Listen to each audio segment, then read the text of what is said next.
Hello, folks. Let me see if I can position this just a little bit differently. And I appreciate you watching this. I am Dennis Tucker, and I preach for Lilac Road Church Christ in Mitchell, Kentucky. We've been studying out of the book of Acts some. I've been doing some lessons from the book of Acts, and we're in the 13th chapter.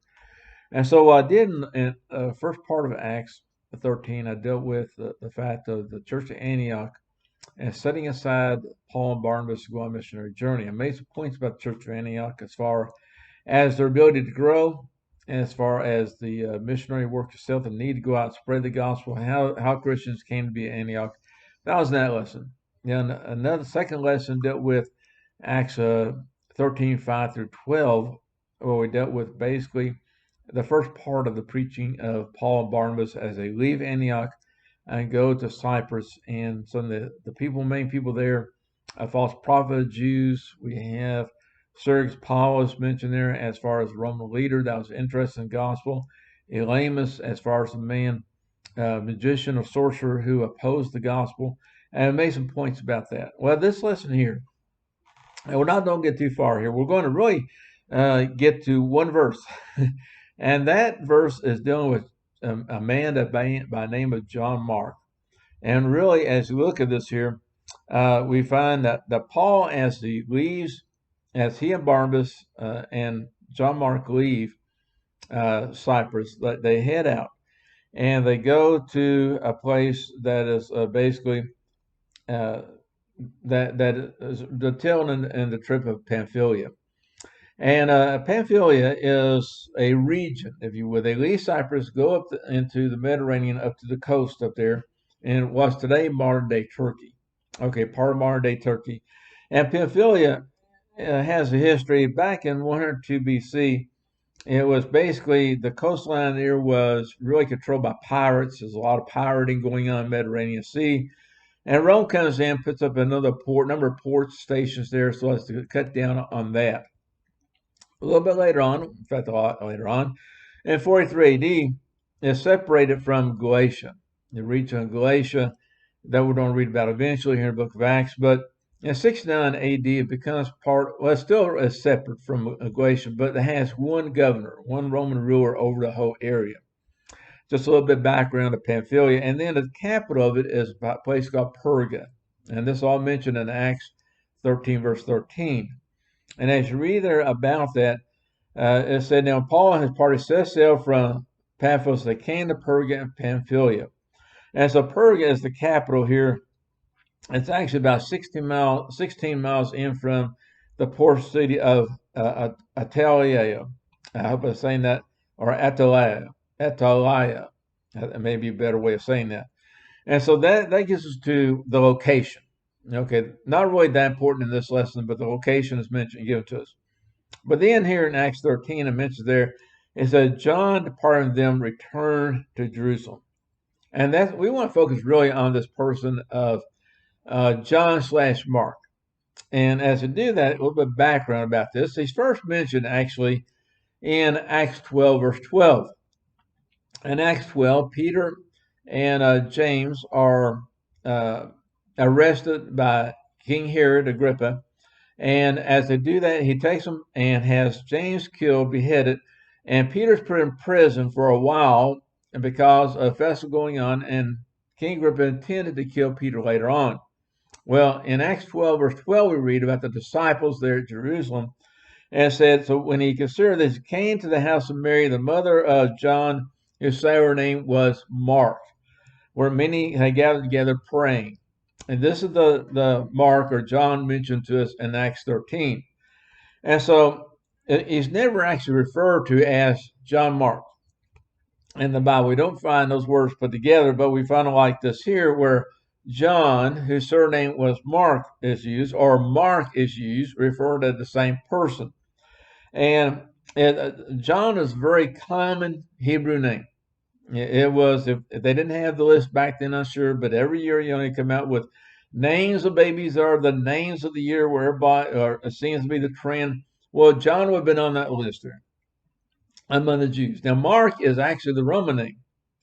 And again, that is a very common name. So two very common names used here designated to this person, much like Saul and Paul. And that Saul of Tarsus is Paul, Saul being the Hebrew and Paul being the Roman name. And as you find here in this passage, that his mother is named Mary. Okay, and the disciples were gathered together in her house and were praying whenever, when Peter's still in prison. They didn't know what was going to happen to Peter. His angel of the Lord comes and gets him out of prison, and that's where he goes, is to their house. So that's the first time really we have him mentioned, and really he's not a key character in that part right there, is he? But then we also find out a little bit later on that he is actually a cousin of a man by the name of Barnabas. And Colossians 4 verse 10, it says, Articus, or Aristarchus, my fellow prisoner, greets you with Mark, the cousin of Barnabas. And so this is the same person here referred to. And so we have him being a relative of Barnabas, a cousin, much like, it's interesting when we think about the apostles, we have, sets of brothers. We have James and John, and we have Peter and Andrew. Those were brothers. And so often you can expect that you have Christians, maybe they go back home and tell their families, and you have others in the same family become Christians, like this case here. And so, and this may explain a little bit more the reaction we're going to get into a little bit later on in Acts, which deals with John and also Barnabas and Paul. And so we have here then that it just mentioned to us again, John and what? He departs from them, returning to Jerusalem. Now, there's a lot of unanswered questions here with this. We don't know as far as exactly why he goes back to Jerusalem. I will say that when we look here in Acts 13th chapter and in verse 5, we find that the Holy Spirit has separated Paul and Barnabas to go on this missionary journey. John is not mentioned there by name. Okay, so he is along with them. He decides to go on his own or goes with them. But we don't know. Is it a case where basically maybe it was sickness? Some people have speculated the idea of sickness. Some people have speculated the idea of the danger of the trip itself, that this was hard travel, that it was not glamorous, that they were having to go by ship, by boat, and had to walk over land, and that these were hard missionary journeys. Maybe he wasn't up for this. Was it a case of the fear of the danger of the crowd's reaction? We had already read in verses 5 through 12 that Elymas, the sorcerer, opposed them. And so there may have been some other things as far as that. We don't know. All of that is pure speculation. But what we do know is that he goes back to Jerusalem. And also we know is later on in the book of Acts that this creates an issue. In fact, the dissension between Paul and Barnabas over John/Mark.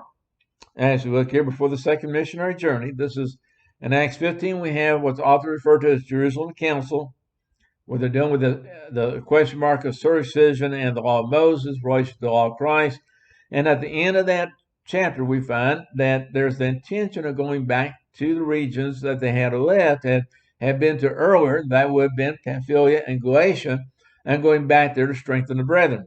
Well, that was the intention. Well, as you go here in Acts 16, Acts 15, verse 37, it said, now Barnabas was determined to take with them John, called Mark. And so Barnabas wants to take him along. However, Paul is not in favor of this. So look verse 38. But Paul says they should not take with them the one who had departed from them in Pamphylia and had not gone with them to the work. And so he had gone back, and Paul remembered that as far as John not staying with him. And as it ends that verse there, then the contention became so sharp that they parted from one another, and so Barnabas took Mark and sailed to Cyprus. Now, some translations have here, like the 20th century, says that there were unpleasant feelings between Paul and Barnabas. American Standard says there was a sharp contention between those two. And we see here that it's possible that both men were sincere servants of God, both men are honest brethren, and yet they disagreed. Now, they're not disagreeing over the gospel itself. They're not disagreeing over who Jesus is, the preaching the gospel. We will say over doctrinal matters, but this is really a matter of expediency. And as far as who to take along with them, that was the area of disagreement. Barnabas, they stopped thinking about this. Barnabas is the cousin of John, called Mark. And so we're talking about family members. Maybe that's part of the reasoning here. Also, we have to keep in mind who Barnabas is. Barnabas is called the son of encouragement earlier in the book of Acts. And we find that he was very encouraging. That he's the one that when we have the conversion of Saul of Tarsus on the road to Damascus, and we find in Acts 9 when Saul goes to Jerusalem that the disciples were not really thrilled with him, were not sure about him. And verse 27, that Barnabas is the one that stands up for Saul. He's the one that basically introduced him to the brethren and kind of opens the door for Paul's service there at Jerusalem and to be welcomed inside church. And so this is not out of character for him.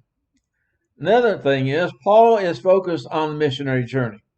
He's focused on the spreading the gospel. And doing that, again, this is hard work. This is dangerous work. This is a long trip. And he needs someone that he could count on. Somebody that we often use the phrase would have his back. You know, there are times you have with people you may think, well, they're a good person. Maybe they're sincere. Maybe they're good for a certain reason or a good cause, but you're not really sure they are good for that job. We'll put it like that. I was watching Regina. I was watching a show on television not too long ago. It was talking about a group that went exploring, and they was going into a high region, and they had a scientist with them that he wanted to go to that region to see if they could find new frogs or new species of frogs. And as they were traveling on that trip, a hard trip through forest and mud and up and down hills, that finally the people on the expedition looked at this man who's 80 years old, said, "You can't go up there. We simply cannot. You cannot go there because physically you're not able." Well, again, it may be a case where Paul just looked at John Mark, said, I just don't think he is capable of making this trip. It's not time for him. And so that creates this dissension between those. And so John Mark, again, let's look here in Acts 13, goes back to Jerusalem. I think it's important for us to keep in mind that he does not go back into the world. He's not a case where he is leaving the faith or that he is becoming an apostate. He's not like those we mentioned in 2 Timothy 1, verse 5. In 2 Timothy 1, verse 5, Paul says, "This you know that all those in Asia turned away from me, among whom are Philgius and Hermogenes." Okay, those men here turned away from the gospel. He wasn't like Damascus, mentioned over 2 Timothy 4, verse 10.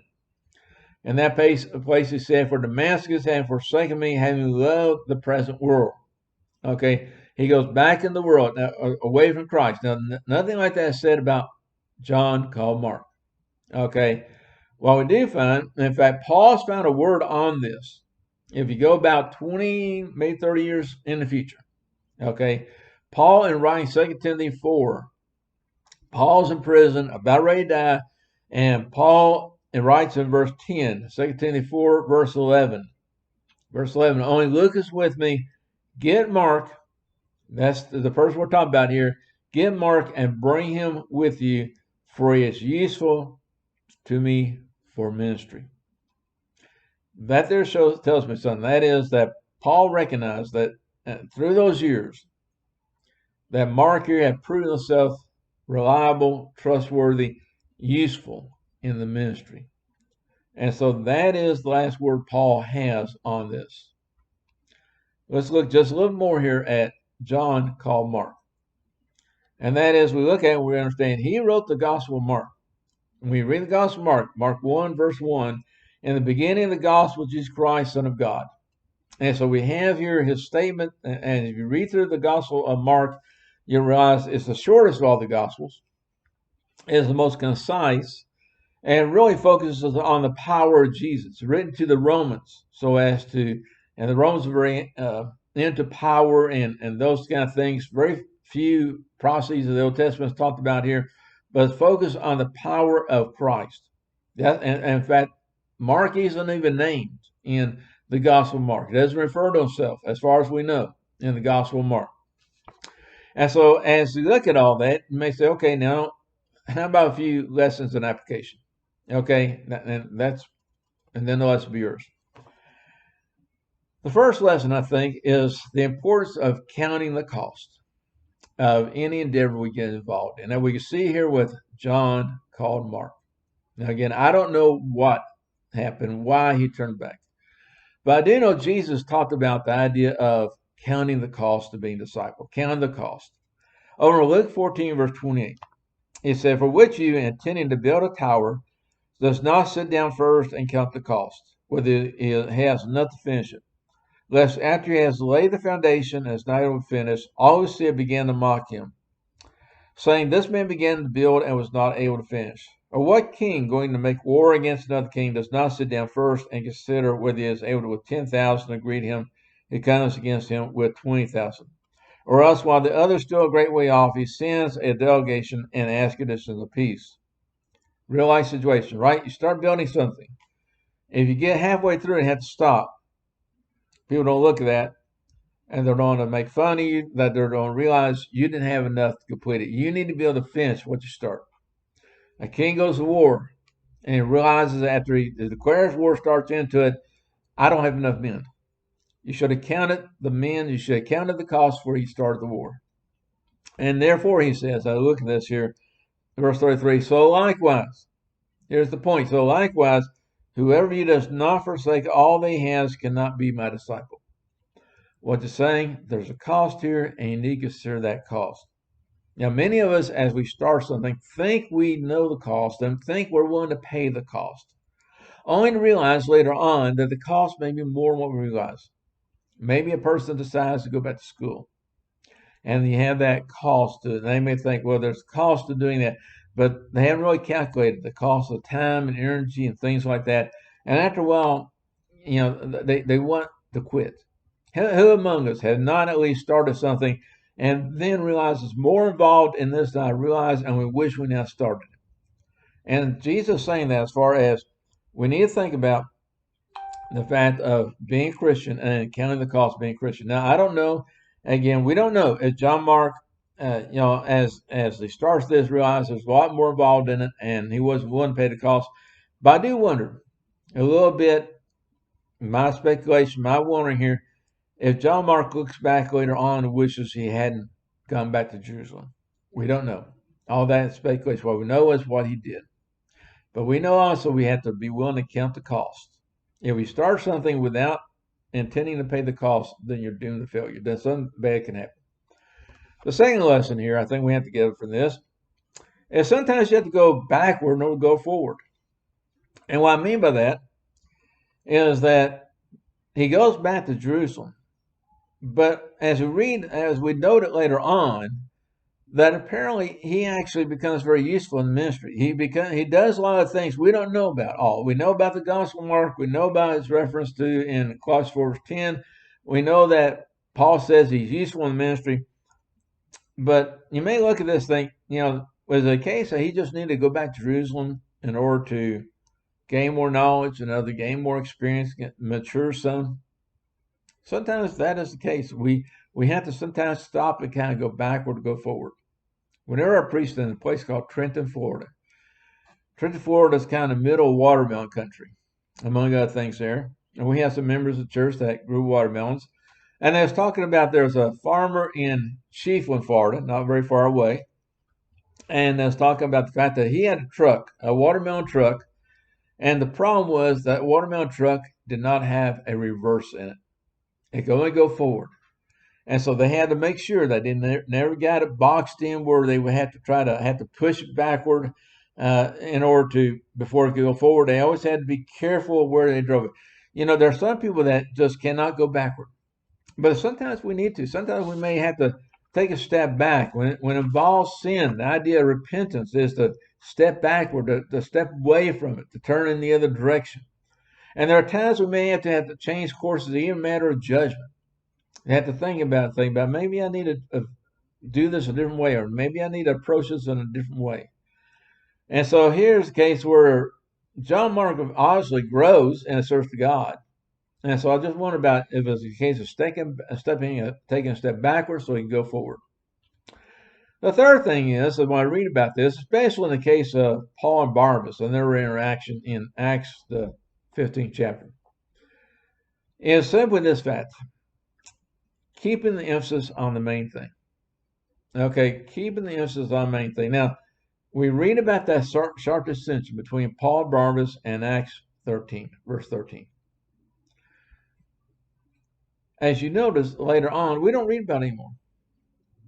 I mean, I really don't read about that sharp dissension anymore. I don't read Paul write to this church over here saying, Barnabas is apostate or Barnabas is hard to get along with or anything bad about Barnabas. I don't read about him writing about John Mark, about everybody needs to stay away from him. I don't read about Barnabas going and making and running down Paul or gossiping about him or slandering Paul about what Paul would refuse to do, refuse to take John Mark with him. I don't read about him that. What I read is the last part of that Acts 15 verse 39 is that they go preaching the gospel. And this is the point: is the main thing, okay, the main thing is to keep the main thing the main thing. And don't get sidetracked by other things. The spread of the gospel was Paul and Barnabas' emphasis. That's what remained. The emphasis did not turn to John Mark. It was not even on Barnabas, not on Paul. It was about the preaching of the gospel. In fact, both goes out and preach the gospel. Again, Acts 15, verse 39. Then the contention became so sharp they parted from one another. And so Barnabas took Mark and sailed to Cyprus. So they go back to Cyprus. In verse 40, but Paul chose Silas to depart, being commended by the brethren to the grace of God, and he went through Syria and Cilicia, strengthening the churches. You see, what I see there is that instead of just one missionary group, now we have two. We have we have Barnabas and John Mark going to Cyprus. We have Paul and Silas going to Syria and Cilicia. More preaching being done. They keep the emphasis on the main thing. The final thing is the importance of second chances. There's various people we read about in the Bible who got second chances. Now, probably most noteworthy when I say that, who got a second chance? Jonah. Read it in Jonah, first chapter. God calls him, tells him where to go, and he goes to Nineveh, and Jonah runs in the opposite direction. But God did not stop there. Jonah had a second opportunity. You think about Peter. Peter denied Jesus 3 times, and yet Peter was not cast out, that Peter had the opportunity to serve God. We think of Paul. Paul, one who persecuted Christians. And Paul wrote in 1 Timothy 1, verse 13, although I was formerly a blasphemer, a persecutor, and an insolent man, but I obtained mercy because I did it ignorantly and unbelief. Paul got a second chance. There are times people need second chances. And as you think about Christians, all Christians are sinners who've messed up in their life, but they have been redeemed by the blood of Christ. That we have our second chance with God because of Christ. That God sent His Son to die for us, not because He was perfect, but to give us the opportunity to serve Him and go to heaven. Now, probably all of us have been like John Mark at some point in our lives, that we may have started something and stopped and regretted it later on, and then had to get back into it. Had to, maybe there's people that start serving God and then they stop, and then later on they realize they're mistaken and they have to get back. They come back to serving God. Some of us may have been a Barnabas. We may have received help from Barnabas. Somebody been encouraging other people. Maybe you've been encouraged by a Barnabas type person that says, give this person here a chance. Okay, so, and maybe you've been a Barnabas saying, we need to listen and we need to give that person another opportunity. And probably always been like Paul, and that is somebody that is focused on the mission, and we want somebody we can count on, and that's where our emphasis stays. And so the key, though, is in all three of these cases is they're not serving God. The thing about John Mark and about Barnabas and Paul is that they were all serving God. That's what we have to be determined to do. Be willing to serve Him in the capacity we have to the best of our ability. That's what I take away from this one verse and from studying more about John Mark and other passages. I hope maybe this kind of been encouraging to you because, like I said, all of us have probably messed up and wish and kind of feel bad about that. And we don't need to let a problem become bigger. We can need somebody to keep our focus on serving God. If you can, come be with us, Lilac Road. Our building is located 1687 Lilac Road, Litchfield, Kentucky. Sunday morning we have Bible classes at 9:30, worship at 10:25. Sundays at 5 p.m. we have worship, and on Wednesday nights at 6 p.m. we have Bible classes. If you can, come be with us. Also, feel free to correspond with me, asking questions. And if you enjoy the lesson, hit the like button. If you want to share this, feel free to do that. And I hope that the study has been profitable for you as it was for me. Thank you. I hope you have a good day.